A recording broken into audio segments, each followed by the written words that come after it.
So this episode is going to look a little bit different. We're in the middle of launching our biggest collection ever, which is super exciting. It's our Fall 23 collection. We couldn't be more pumped. We wanted to show you guys how our business operates, how we get from the design concept to the actual product and everything in between. We are a small business. Things don't always run smoothly, so we want to show you guys really good insight of how our business runs.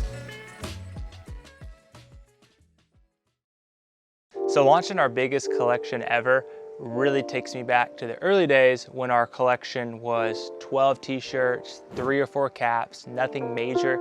So to get where we are now is really exciting, really cool. I mean, we have full-on hunting jackets that you could wear in Alaska and keep you warm, as opposed to in the early days, it was just some t-shirts, very casual. Really exciting going through this process with you guys because we're trying to push the limits further and further. So this is the OG sketchbook right here. Not sketchbook, idea book, because this is where I'd put all of my ideas essentially. It started off on my kitchen in my apartment, me and Lexi's apartment that we rented. I would have ideas on this wall and this wall, and then eventually I had to start putting into a book because I'd be traveling and stuff. So it really looks very similar to, you know, like I haven't looked at this stuff in forever. 3D Outfitters, that was the first name of our brand, was 3D Outfitters because it was deer, duck, dove.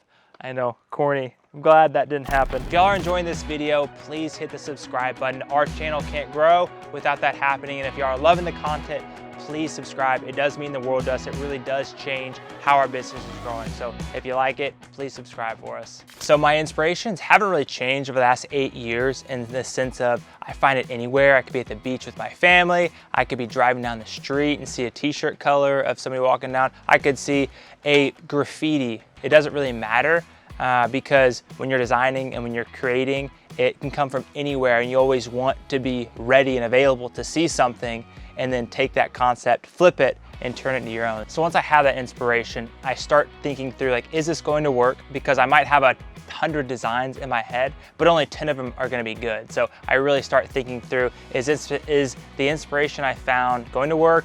Is it going to be different enough? Because I wanna make sure I change it. If I see a really cool thing, I don't wanna just copy it. I wanna make sure it becomes our own because that's super important. And then I start feeding that information to our graphic artist, Mark, who's amazing. He designs all of our stuff on his computer to make it actually become an artwork. So once we get the design finalized, then we start getting samples made because without samples, it's really hard to tell if the final product is gonna look what you want it to because it could look great on a screen, but when you actually get it printed and in your hand, it might not look the same. So this is the process between inspiration and between when we get the final product. These are our fabric swatches. We get like millions and millions of these because we're picking out the fabric weight, we're picking out the colors in here. So, I mean, these are just 2 examples. This is our throwback camo on a cotton twill t-shirt because we're adding some spandex. So I'll give you some insight there. This is gonna be a fleece option for our driftwood camo. So really depends on the fabric, depends on the coloring. We're getting tons of these every day before we ever make a decision on an actual body or a fit. This is Fall 23. We're finalizing our performance pant fit. We're on our 7th and 8th revision. Fit's gonna be the next step in the process, and that's a tough one because it might fit me greatly and I'm a size large, but you might be a taller large or a shorter large or a thinner large or whatever. And that's the tough part, is making sure we're getting the best fit for a broad amount of people. Like, we didn't want to be a slim fit brand because that's not gonna fit everybody. And so it's trying to make sure we have the best possible fit. And that's why Becca and I do tons of fit changes and fittings. That way things are gonna come in fitting right.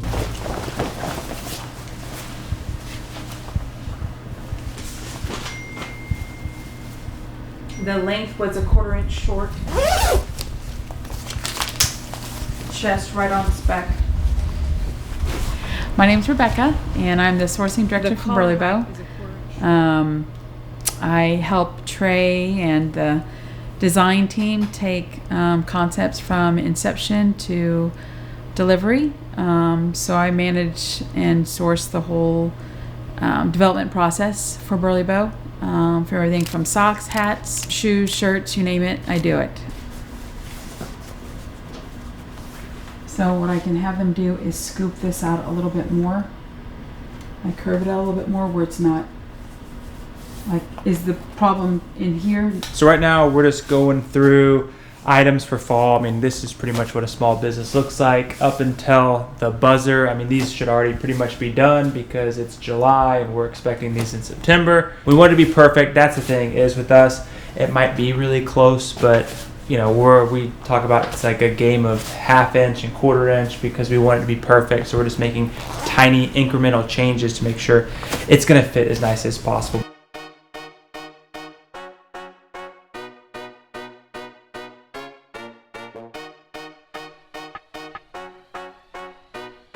Once we get the fit right, our next step is going to be going to market and pre-selling it to all of our stores. We sell to about 1,000 retailers, and that's really how we got started. So if you don't know, yes, about half of our business is on our website, just burlebo.com, direct to consumer. But then we also have business to business, which we sell to a ton of small mom and pop shops, medium-sized stores, big stores like Academy. And that's the great thing, is you're able to find our brand in a lot of different places, and we're super proud of that. What are the customers saying about the fall collection? They're loving it.